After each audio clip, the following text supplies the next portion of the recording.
Good afternoon, everyone, and welcome to A Gathering Place. And I am excited today to have two special guests with us from the Sustainability Institute. Excited to know more about the Sustainability Institute, their mission, and the advocacy work that they do in the community. It's really beneficial, not only for the Gullah community, but for all communities. And of course, a lot that's happening with climate change, the environment along our coast that we all love. And I'm looking forward to meeting our special guests. So we're going to meet them in just a few seconds after our opening. We'll see you in a minute. Hello, I'm Marilyn Hemingway. Welcome to A Gathering Place. I said, I'm stepping back because we have young voices who want to be heard and they're moving on something. Branding is really important to you and your business. Even a basic type of technology, you learn it all. And people are Good question.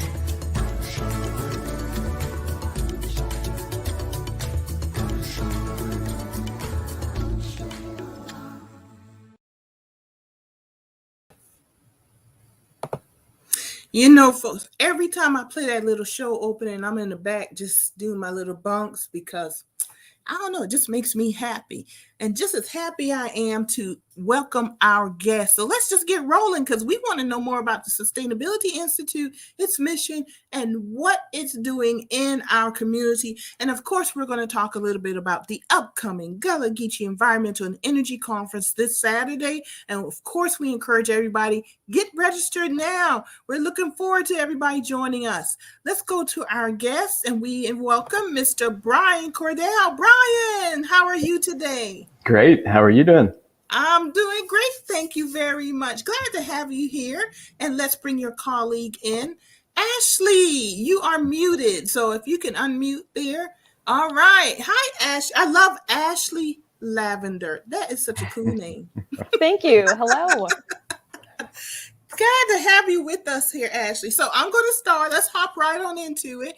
And first, Bryan, you are the director. But Ashley, what is your title? I am the Director of Programs. All right, very good. So we're going to have a chance for you to explain what Director of Programs means, what it does, and how important you are to all the effort that we're doing in the environment and energy fields. Bryan, let's start with you. Introduce yourself and tell us the Sustainability Institute. What is the mission? What is the organization? Yeah, well, Marilyn, thanks for having us on. We're super excited to be here and to be talking to you about this today. So the Sustainability Institute's a nonprofit 501c3 organization that's been around for about 2 decades, working in the Charleston metro area. And our mission is to empower our most vulnerable communities in our region to achieve housing security, equity, and climate resilience. Very good. So this is an organization that's just in this area, or are you part of a national network? No, we are an organization that is just in this area, and our focus is really, most of our work has been in the greater Charleston metro area, but we're really expanding throughout the Lowcountry region. Now we do operate a program, an AmeriCorps program, that is a national affiliate. So that program is part of a national network, but we're a private nonprofit organization. So why the Sustainability Institute in this area? Who created it and why did they create it? Yeah, so the organization was really born out of a big redevelopment effort that was happening at the Navy Yard in North Charleston, South Carolina, which back in the late 90s, early 2000s was actually one of the largest redevelopment projects in the United States. And it was both redevelopment of the Navy Yard and then also about 3,000 acres of the North Charleston community that surrounds the Navy Yard. And so part of the vision was to have a nonprofit that works with homeowners and communities to help them with the redevelopment process. So, how do we renovate the older homes in the community to make them more environmentally friendly, energy efficient, and sustainable. And so those were our early roots, although we've grown to do a lot of other things over the years. Very good. So, Ashley, tell me, what specific programs are you working on as director of programming? What does that mean, and what are the programs and how do they impact the community? Yeah, great question. Thank you so much. Great to be here. So one of my primary responsibilities here at the Sustainability Institute is running the Environmental Conservation Corps, which is the program that Bryan just referred to that is part of the Core Network, which is affiliated with AmeriCorps the nationwide AmeriCorps. And so we focus on working with what are called, basically it's called Opportunity Youth Service Initiative Program. So we work with primarily 17 to 24-year-olds to provide different pathways to success through a couple of different service activities, as well as for a workforce development program. So we work with the 17 to 24-year-olds in the field largely, doing weatherization, so energy conservation work on privately owned homes, as well as give energy conservation workshops, which we're really excited about relaunching that part of our program here in the next couple of weeks. And also we do a lot of habitat restoration work. So everything from oyster reef restoration work. We transplant marsh grasses. We build urban gardens. We also have done some beekeeping work. So we've done a lot of different sorts of projects in addition to some recreational trail work, which is something the habitat restoration work we're doing now is only in about its year of existing as part of the AmeriCorps program at the Sustainability Institute. So I will be celebrating 1 year with the SI coming up here on the 19th. And so one of my main charges was to develop these projects and programs associated with the habitat side of the work we do to complement the weatherization work that we've been doing for 12 years. So you said a mouthful there. Sorry. I was writing notes. You said I was writing notes to keep up, but no, that's good because I really want to get into this because the Gullah-Geechee Chamber and our affiliated organizations, the Chamber Foundation and our Leadership Institute, we are touching on many of those topics that you just listed. The Oyster Bed Restoration. As a matter of fact, I just saw a headline today, and the headline was about encouraging individuals to volunteer to take the shells out to restore the oyster beds. And that's a huge effort along the coast, and it's an important effort. The headline was alluding to how restoring oyster beds are part of the effort to combat climate change.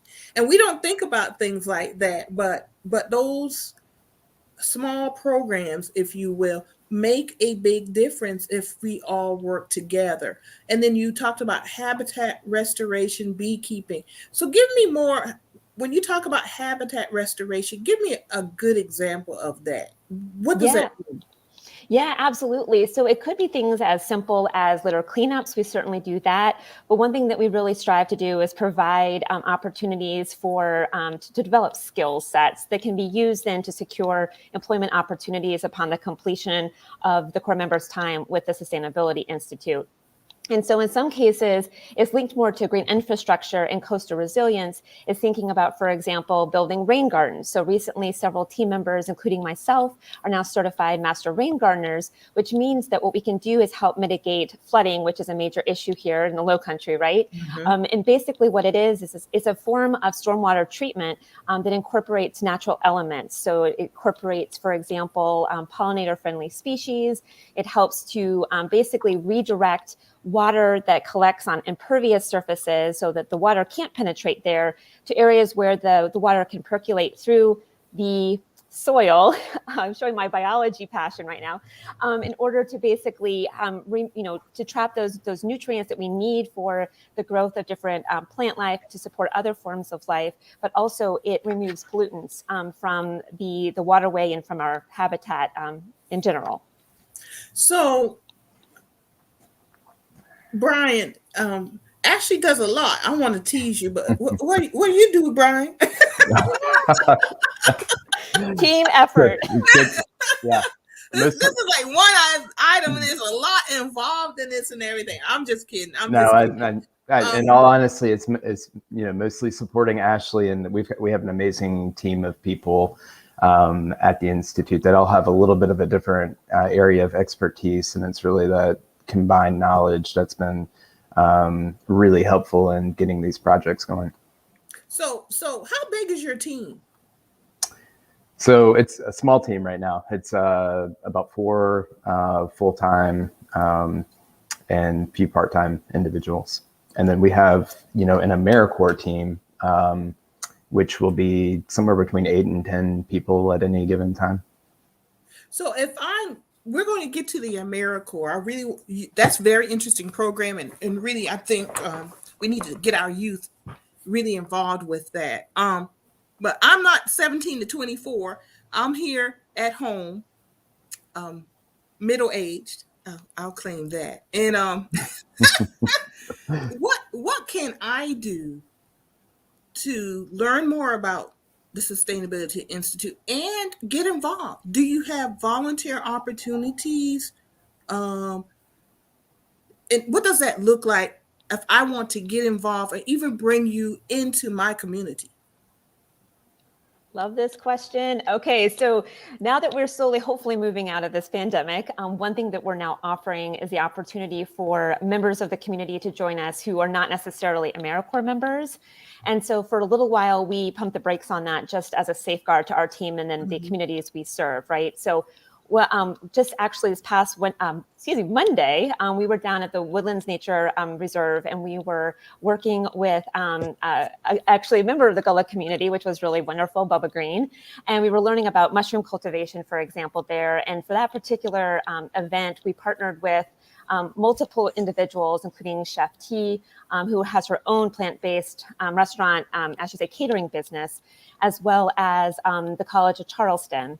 And so for that, we did invite a few members of our community to join us for that particular event because it was outdoors and we felt like it was safe for everyone who wanted to participate.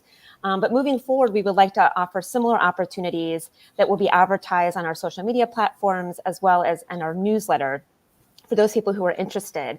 But part of what I mentioned this before, but I wanted to revisit it because it answers this question as well, is something else that we offer are these energy conservation workshops. And so we do have a few of them on the calendar coming up in the next few weeks.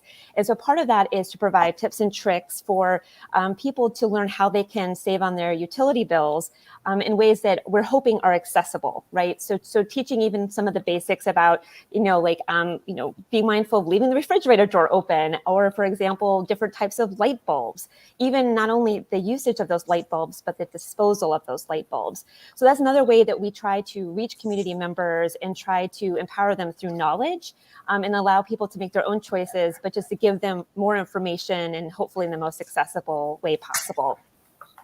I'm going to ask a really granular question right now. I think y'all saw my eyes. Quick question. How do you dispose of light bulbs? I'm assuming you're talking about LED light bulbs. Yeah, so that's a really good question. It depends on the light bulb, especially because of, like, for example, mercury that's in the CFLs. So one thing that we recommend is Home Depot. They will take some types of light bulbs, which is advertised on their website, and I'd be happy to provide that link after this conversation for those who are interested. But that's one way that you can responsibly dispose of light bulbs. When you threw that out there, I was like, I have got to find out how do you dispose. I don't think about it. And I have a bunch of light bulbs at my home here. I'm like, okay, this is a good opportunity to learn something, Marilyn. So I'm listening to your programs. I'm listening that me as a community member, I can get involved with Sustainability Institute, maybe volunteer. It sounds like a lot of your programs are really directed to consumers and families on that individual level. So tell me why, and is that something very deliberate in your mission that you're focused and not maybe say a bigger picture of like holding corporations responsible for their impact on the environment? Why the focus on consumers, those individuals and family level? Or can you even answer that? I can take a shot at it. Yeah, I mean, this organization has always been about empowering people at its heart. And so, we believe that one of the best, most important ways to tackle the climate change issue is through individual action. And that adds to collective action, right? And, part of our roots is also, we have an intense focus on empowering our vulnerable and marginalized communities. That's really the heart of our work. And so that leads us into all kinds of interactions with families. A big piece of what this organization has done over the years is weatherizing homes. So we are a weatherizing agency. We've weatherized about 350 homes through the program that Ashley's been talking about. And so that allows us to step into people's homes and understand the types of challenges that they're facing and to help build skills. And it's been just an awesome experience for us to get to know families at the individual level, but also communities as we intensively get into these communities and do our work. So I don't know if that answers your question, but I think it does. And it's actually an excellent segue into talking to AmeriCorps now and what that program means for the Sustainability Institute and what it means for our communities in engaging our youth. And what would the youth be doing and the results of that? So tell our listening audience about your AmeriCorps program. Yeah, absolutely. So this is a really good time for us to be having this conversation for several reasons, in addition to the conference on Saturday. And we are actively recruiting Corps members for our program, the Environmental Conservation Corps. So again, we're looking for 17 to 24-year-olds primarily who are facing a host of barriers. It could be related to poverty, could be former court involvement, things like that. And they're looking to gain skills and will make them that much more competitive on the job market. In addition to, in some cases, it's as simple as exposure. So showing young people all the different opportunities that are out there, not only in the Low Country, but beyond. So just a brief background on me. So my PhD is actually in biology. So I'm very passionate about biology specifically. However, in my pursuit of biology, I have come to really appreciate the importance of looking at sustainability, for example, in a very holistic way. So the members of our Corps benefit from from basically learning about holistic sustainability, which definitely includes the social component, as well as the other components that we've already talked about in terms of like the environment and certainly economic impacts as well.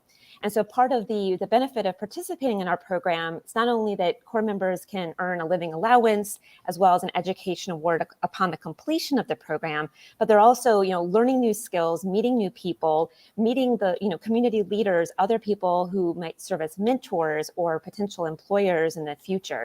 So there's all these benefits that are packaged in.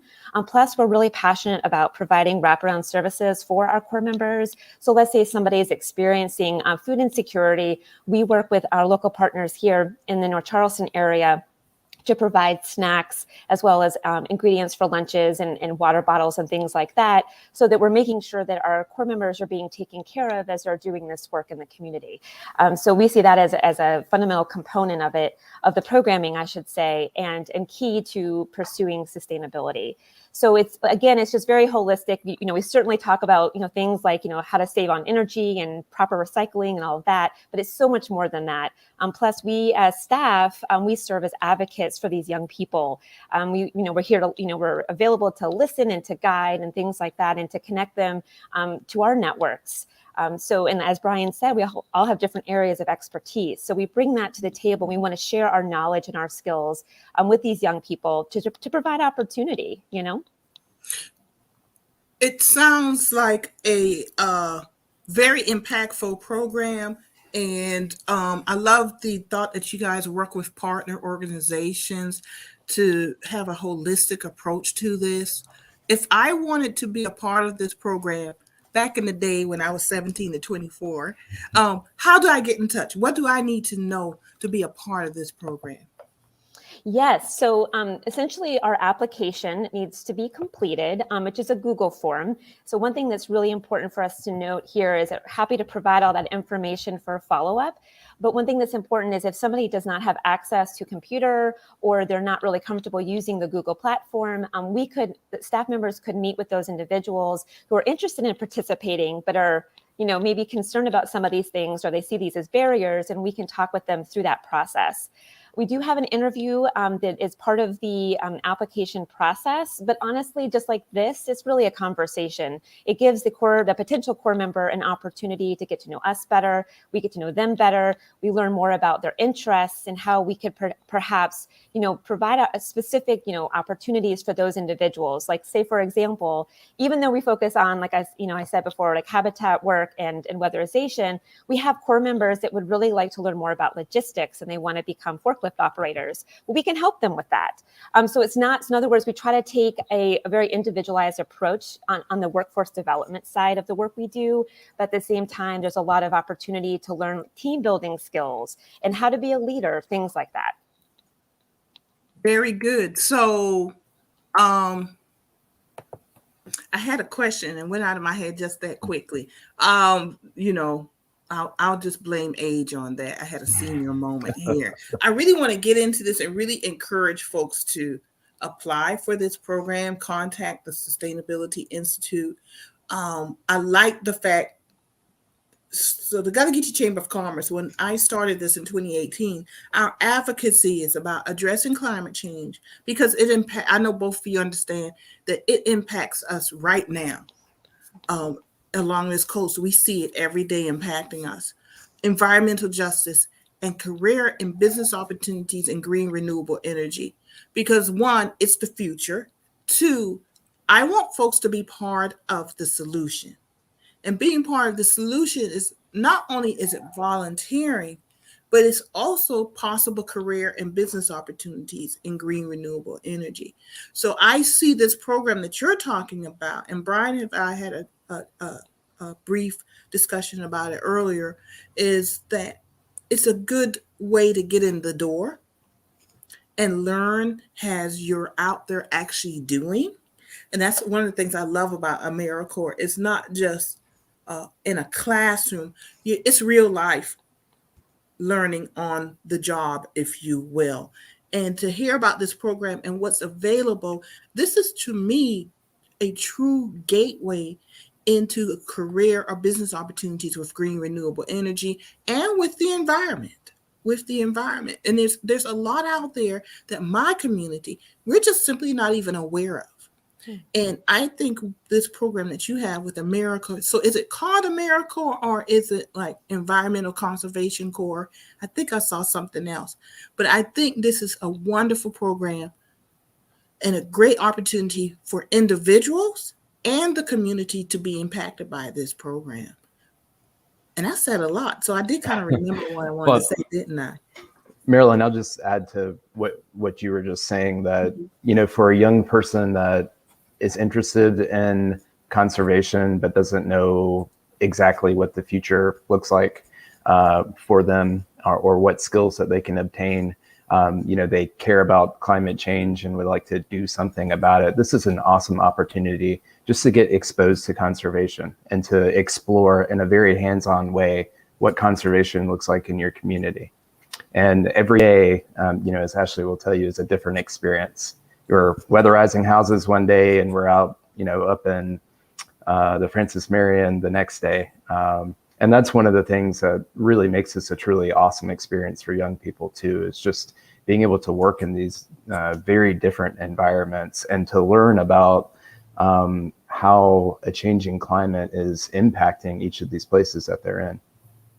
I want to remind everyone that you're watching A Gathering Place brought to you by the Gullah-Geechee Chamber of Commerce. And this is a wonderful conversation with Bryan Cordell and Ashley Lavender with the Sustainability Institute, talking about their AmeriCorps program and just their mission and the advocacy work that they do in the community.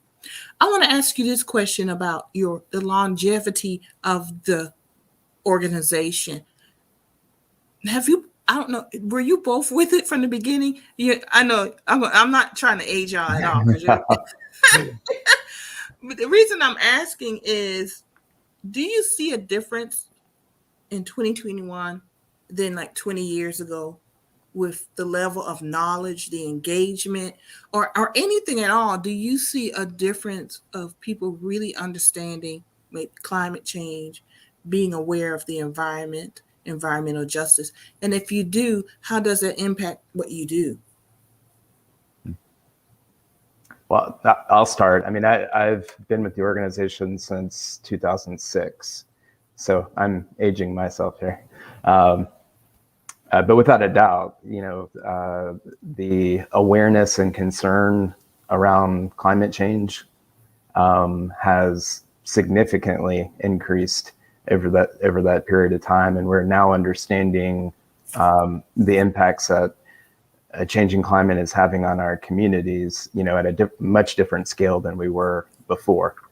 And so, it's been interesting to watch that. I think more people are certainly included in the conversation now. So yeah, Ashley, would you like to add to that? Yeah, thank you, Bryan. So I've been with this particular team now for just shy of a year. And formerly I was at the College of Charleston, and I've been working in this field for quite some time, and 100% agree with what Bryan was saying. I think one thing that's really different, though, is that for some, they are hearing this news that it's taken on a very negative narrative, like, we're too late, or, look at all these awful things that we have done as humans, instead of focusing on solutions, both short and long term. And so that's part of what we do here is we empower in a couple of different ways, but part of it is these individuals are part of the solution. So we not only teach them about the challenges, but it's like, okay, so now you understand the challenges and, firsthand knowledge, but what can you actively do now and in the future to combat this? And so I think that's one thing that's really unique about our offerings, in addition to what we've already shared with you all, is that, it's very solution oriented, right? So like, how can we, like you said, Marilyn, before, is like we partner with so many different organizations, including LAMC and Enough Pie are some of the two examples, Green Heart, for example, as well. And so, we are providing tangible opportunities, and that's also more impactful on the individual level as well as the community level, right? And so when individuals can see that they're actually making a difference, sometimes that just like within an hour, that impact can last some years. And I know from personal experience. And so that's one thing we try to offer these young people in this program. So do you encounter, because you mentioned it, Ashley, about the negative recently, kind of negative stories. And I was reading in the last week and a half how mental health in our young people, it's being impacted by their concern regarding climate change, and that us older folks are not really addressing those concerns. So two things. Do you, in the work that you and Bryan do, are you encountering these mental health issues? And what I'm hearing is that it seems like the work you're doing is giving the opportunity for these young folks who are concerned, positive actions that they have control over and feel that they're part of that solution. So Bryan, I'll start with you to talk about that a little bit. Do you have any specific programs dealing with that, or is it just something you're becoming more aware of, the mental health impact? Yeah, I mean, we're certainly aware of it and see it every day. And I think you're right. Like, young people get this at a level that we didn't, a generation ago. And the level of awareness and concern is so much higher, and the feeling that it's urgent, we've got to do something now. And then the question becomes, what do we do? And, what we advocate for is that a lot of those solutions are community-based. And so what we're providing through this program is an opportunity for young people to get out into the community and explore, well, what are those community-based solutions that we should be putting in place? Ashley, do you have anything to add to that? So thank you. A couple of things. One thing that we teach as part of sustainability in general is personal sustainability. So developing those coping mechanisms to deal with those challenges and other challenges as well, right? So on the global scale, but also what's going on perhaps in the core member's own home, things like that. But also the focus on, what you can control versus what you can't control. Right. And so in some cases, we actually have a couple of different exercises that we've done over since I started, at least, and perhaps before me too, like helping the core members to understand the differences between them, and then to really, focus on what they can in fact control, which they learn is actually more than they thought, and that's really exciting to see, because that understanding that paradigm shift, can be applied to so many different other, life experiences. And so what we see is this is not a microcosm in which we inhabit. This is so much bigger than that, right? There's so much more out there. And so teaching these young people how to be more resilient as individuals can, we hope will carry with them for years to come. And us older folks need to learn that too. And Marilyn, I'd like to just also amplify the community service aspect of this and what that does to the soul of an individual. Mm-hmm. So when you're actually out in the community and you're working one-on-one with a family of need and helping them solve the challenge, whatever their challenge is, and cultivating that intimate relationship with them and really serving them as a family, that is such an amazing experience for a young person. And I think it really feeds their soul and, helps everyone understand that we are in control of this at some level. And there is so much that we can do in our communities to empower families and really make our way through these challenges. Well said, Bryan. And that could take us into all kind of directions that we're not going to go into today. We're going to stay focused, but but I think, and this is just Marilyn speaking, I think there should be a disclaimer in here, but I can't remember what the disclaimer should be. That I truly believe a healthy environment leads to healthy individuals, to healthy homes, healthy communities, and healthy businesses. And if we as a community understand that we must take care of what takes care of us, and that's the water and the land. Everything is tied to that. If you have healthy water, you're going to have healthy land, you're going to have healthy food, you're going to have healthy people. Because I don't know if your mother growing up told you this, but my mother told me, you are what you eat. Mm-hmm. And everything comes from nature. Eventually, it comes back to that. Even when we play around with our food and stuff, eventually it still comes either from water or that land, the earth. So we have to take care of that.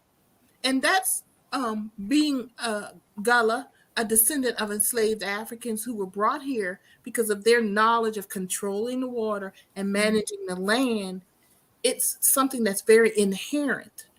And we've in some ways lost that connection for different reasons. But I think our young people, and both of you kind of touched on this, are coming back and listening to the ancestors. They're coming back home in a spiritual sense and in a physical sense. And they're very much aware of the environment, environmental justice, climate change, and the impact, more so than my generation and older. And I can remember back in the day, and I kind of kick myself a little bit, but it's water under the bridge. But we can change now. When you know better, do better. I don't know if you two remember the day when you would go to the grocery store and they would say paper or plastic, and you were sold on convenience, not thinking about the impact in the environment. It just wasn't, we played more outside, but it just wasn't in our head to think about, plastic. What are the results of that? It was really convenient. Oh, paper bags will break. Plastic is stronger. It was so strong that they think plastic will not deteriorate for 5,000 years. So it's too strong, folks, in leaking toxins into our water and our earth. And I look back now that I know better, I do better. So I am really amazed by young folks who are really out there and passionate. They get it. In many ways, they get it. I think they just need an outlet of where do I put my energy? Where do I learn more? And it's good to see programs such as the Sustainability Institute, your bigger mission, but also when you really narrow it down to the America program, you're not only saying this is our mission, but you're putting it to work.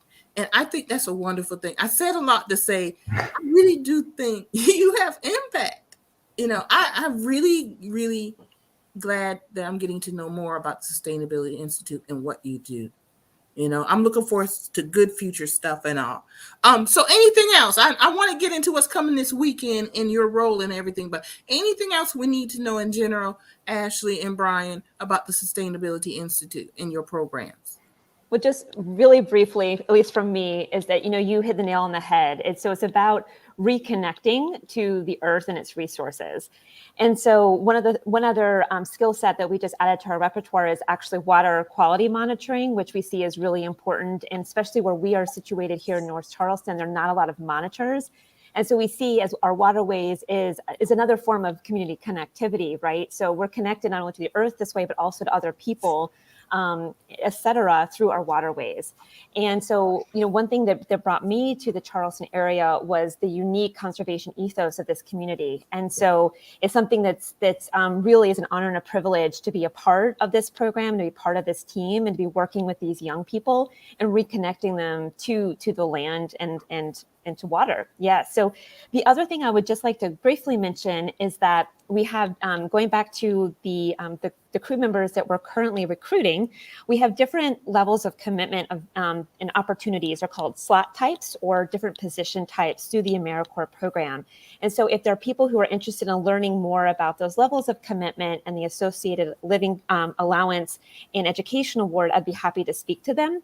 And so the best way is just to either email me or just to call the main office line here at the Sustainability Institute. So that's all. Thank you so much. Oh, thank you, Ashley. And y'all will make sure in the comments that we'll get Ashley's emails and the contact information in our comments at the end of the show.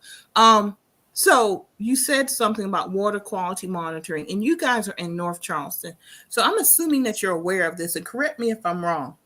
I used to work in North Charleston when I was with Federal Healthcare Network. And I remember one day hearing, well, it was louder than that. The siren for a chemical plant.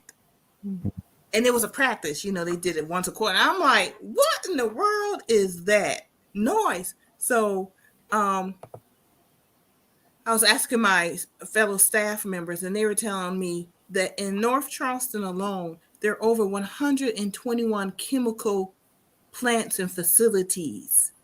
And that another friend of mine, and you probably know her, Jermaine Jenkins with Fresh Future Farm, one of the reasons that she does not grow in the ground, she grows above ground. And we had her on our show previously explaining that entire process. It's because there's so many toxins in the ground.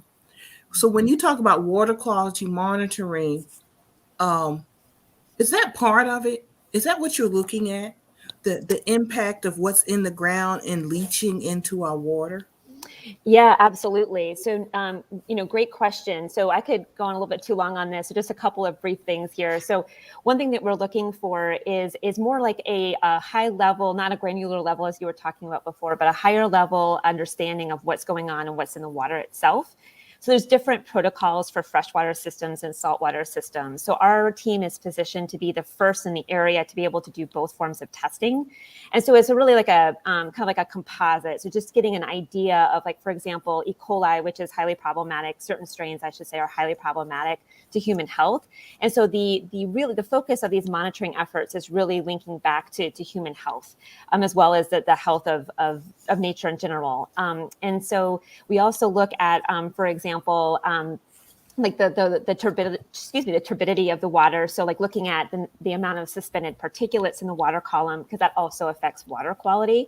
So to answer your question in the shortest way possible, yes, and that's something that's really important to us. And we're going to be adding our data to a web-based database so that people can look and see, like, what we're doing in different areas, and primarily in the North Charleston area, and the data that we're generating to hopefully inform better policy moving forward.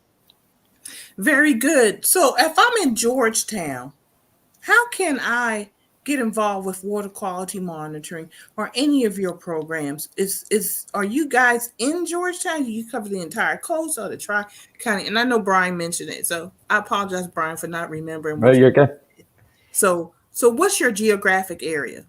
Yeah, so we primarily are in the Tri-County area, but we have done work. So yeah, I think Bryan mentioned before, Cape Romaine, so working Francis Marion National Forest and in that region as well. So we've worked as far as Waccamaw, for example. We've gone down to Warren Island. So it depends, and we're going to be doing some work farther inland in the not too distant future with the Palmetto Conservation Corps. But in terms of the water quality monitoring, we just recently got certified a couple of weeks ago. And so we're working with DHEC as well as South Carolina Department of Natural Resources and other just, citizen scientists, other just people interested in participating as part of the Adopt a Stream program. And so I'd be happy to provide the contact information for the state coordinator of that particular program as well. Very good. Glad to hear that. And y'all, I just put up all this talking, and I have up there the Sustainability Corps website, so you can see it. Beautiful website, by the way, very informational. Y'all go to this website to learn more about the Sustainability Institute. And also coming up on Saturday is the Gullah Geechee Environmental and Energy Conference, and the Sustainability Institute will be there with Bryan. Ashley, you gonna join us too? We want you there. I would love to. So I'm hoping to still make it, but I'm actually going to be working with with DNR on Saturday. Okay, so right. Doing some habitat restoration work. But if I can swing it, I'll be there, and I look forward to it. Very good. Well, make sure you get registered just in case you can make it. So Bryan, we are so excited to have you join us on Saturday. Bryan will be joining us on our Careers in Energy panel, conversation, I should say. Oh, Lord, I'm getting conservation and conversation confused, but they probably all work together anyway. And we lost Ashley. I hope she can make it back. But anyway, Bryan's going to be with us, joining with Miss Felita Davis Hicks from the American Association of Blacks in Energy. And we're going to talk about the internships, AmeriCorps, and careers in the energy field. So I'm looking forward to you, Bryan, to joining us on that occasion. And then also, we're going to have Green Table Talk, which is one of our tracks there, and the Institute. They'll be there talking about the Sustainability Institute for about 30 minutes. There's some conversations where folks can pop in and out and just talk about and take, their organization and take questions. So, Bryan, I'm really excited to have you join. Well, we're super excited to be there. Yeah. Thank you. And it's all virtual, so people need to register. I'm pushing that. Y'all get registered. Ashley, good to have you back. Sorry about that. I'm sorry about that. Technology, I know technology. So good to have you back. So, Bryan, what else do we need to know as we wrap up the show today about the Sustainability Institute, upcoming programs? We know about ours, the conference this weekend, but what about any upcoming programs that you guys may have? Yeah, I think we mentioned most of it. We have an intense focus right now on recruitment for our AmeriCorps program. We're trying to fill as many of these slots as we can by the end of October. So that's sort of front and center. But beyond that, we're also doing weatherization work, and I know Ashley mentioned community workshops on energy efficiency, energy conservation. So we're really wanting to promote those. So I would just say, if any of your listeners are a part of a neighborhood or a community and might have an interest in hosting us for a 1 hour hands-on type workshop, please get in touch with us. We love to do this. Very good. So y'all, I have the website up again. You can go to their website. It's sustainabilityinstitute.org. And I'm going to put the phone numbers and email in the comment section for everyone to please share. For those who are not on the internet, please share that information and get in touch with them, especially with this AmeriCorps program for our young folks, 17 to 24. It's not only a great opportunity because of what you're going to learn, it's a great opportunity because of doors that will be open to you. And I just love the fact that it gives us an opportunity for the community to be part of the solution regarding climate change and environmental justice. There's a lot going on. One more thing before we wrap up, because I was writing my notes. Energy, you guys, weatherization and energy, it's so important. And in our communities, and when I say our communities, the Black community, the Gullah Geechee community, we have an undue energy burden. And so it's good to know that there are programs out there for weatherization. Can you give me, Bryan, some idea of when you say weatherization, what does that mean? And how does that work? Yeah, so that's a great question, because I think oftentimes people associate it with just weatherproofing a house, and it's so much more. And really our objective is to help a family lower their utility bills, and our goal is somewhere between 20 and 30%. For the families that we're serving, most of these families are low income, and saving 20 to 30% on their bills equals $1,000 or more and household savings for them. And so it's huge. For many of these families, it's their highest household expense every month. So we go in and we do air sealing of the home.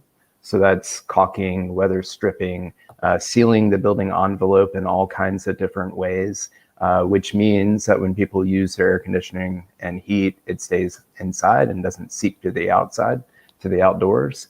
We insulate the home, so we insulate attics and crawl spaces. We install programmable thermostats. We seal up the HVAC duct system in the home. We find that when we go in and test duct systems, we find 30% or more leakage, on average. And so that's a really important thing to do.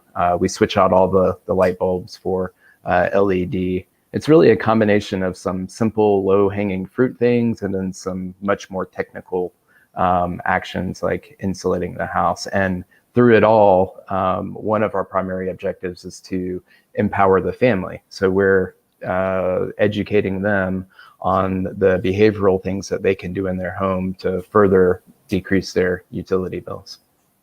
Very good. I'm glad to hear that. It sounds like something I want to look into because you just named some stuff I didn't even think of. But I live in a family home, but years ago, my parents invested in windows, upgrading the windows, et cetera, et cetera. This house was originally built in 1965. We're the original family. My parents built it. And so, over the years, they upgraded it. And I benefit from that to this day because it lowers the bill. I can tell the difference. Right. And we want as many people as possible to take advantage of these things that you just listed, this is just wonderful. And as a matter of fact, let me put this back up. One of our comments, great info. Like to make contact involving AmeriCorps. Thank you, Curtis. I know Curtis, so thanks for coming on. He's in Horry County. Maybe you guys have some connections to help them with, or yourselves. I don't know, but he certainly put their website out there, and it's in the comment section. So Curtis, thank you. Thank you for that comment. We really appreciate it. And it's a good way to wrap up the show. See people up there listening and interested in everything. So Thank you, Bryan. Thank you, Ashley, for coming on and sharing with us about the Sustainability Institute and your programs. I am just I'm just excited about this. I really am. I did not know the extent, and Bryan, you and I talked earlier in the week, but even to hear it in more detail, this is a very powerful program. And more people need to know about it and get involved. And I am glad to play a small role in doing that. And Curtis, you are welcome. Thank you too. I appreciate it too, Curtis. This is right on time. And of course, you guys are going to learn more if you come to the Gullah Geechee Environmental and Energy Conference. Register now. The first 100 people who register and attend will receive a gift card. We are trying to lower barriers to attending these type of conferences and getting knowledge. Originally, when we were in person, we were going to provide complimentary lunch, babysitting services, and also gas cards. But because we're going all virtual, that allows us to expand it a little bit more in a different way. So you guys get registered out here and let's make this happen and learn more about the sustainability program. So this is where you register. You go to our Facebook page, go to GallagheechieFoundation.org. On that website, you'll be able to register for this Saturday. And you guys, thank you for coming. I really appreciate it. We're going to bring you guys back. We'd love to come back. Thank you. Yeah, we're going to bring you guys back because you have so many programs that we didn't even touch on. And I want to touch on Oyster Bed Restoration, especially as we move forward with the Gullah Geechee Seafood Trail. That's going to be part of it. That issue has already come forth from some community visits that I have made. And so we definitely need to bring some folks on who are already doing the work. And that seems that you guys are doing the work. So Ashley, Bryan, thank you for joining us today. I really appreciate it. And you're welcome back anytime. Matter of fact, I'm going to send you some more. Well, Bryan, you got some dates through the beginning of the year. Yeah, we're going to take you up on that. This is a good time. And, thank you too for all the things that you're doing through your organization. We're super excited about the conference this coming weekend. The list of speakers you have is absolutely amazing. So, well, thank you. As a matter of fact, thank you, Bryan, for allowing me to segue. Our keynote speaker is Harold Mitchell, founder of Regenesis and member of the White House Environmental Justice Advisory Council. He's our keynote speaker during lunch, starting at 12:30 during the conference. So we want all of you to come out and check that out. And of course, the conference itself starts at 9 a.m. And we have an entire lineup. Bryan, as you said, great speakers and panels. And just come on out, y'all. In the comfort of your home or your library. Of course, wear your mask and all of that. But in the safety of your home, you can join this great virtual environmental and energy conference. Bryan, Ashley, it's been great. Thank you for coming. And enjoy the rest of your day. You too. Thank you. Y'all too. Thank you. Thank you. Have a good evening. You too. See ya. Well, as we were saying, everybody, excited to have Bryan and Ashley here from the Sustainability Institute. What a wonderful, very informative show. Y'all, I love these kind of shows. I love to learn new things and learn about what's going on out in our community and what can be a resource to our community.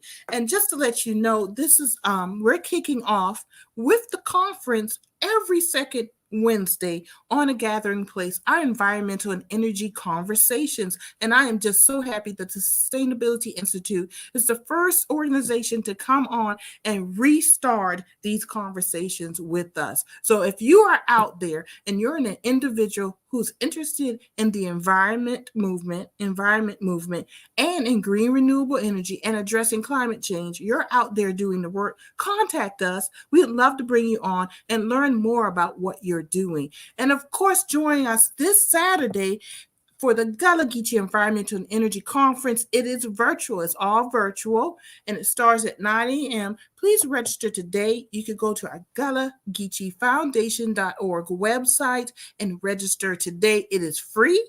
And the first 100 registrants to attend will receive in the mail a gift card. And I want to remind everyone that Harold Mitchell, keynote speaker at our lunch, he is also founder of Regenesis and a member of the White House Environmental Justice Advisory Council, known as WEJAC. He will be our keynote speaker, and we're looking forward to hearing from him. Once again, thank you to the Sustainability Institute for joining us today. And we look forward to seeing everyone Sunday for Politics Talk on A Gathering Place. I will be joined by Brandon Upson and Jamar Brown. Looking forward to seeing everyone there. Everyone, have a good evening and enjoy yourself. Good night.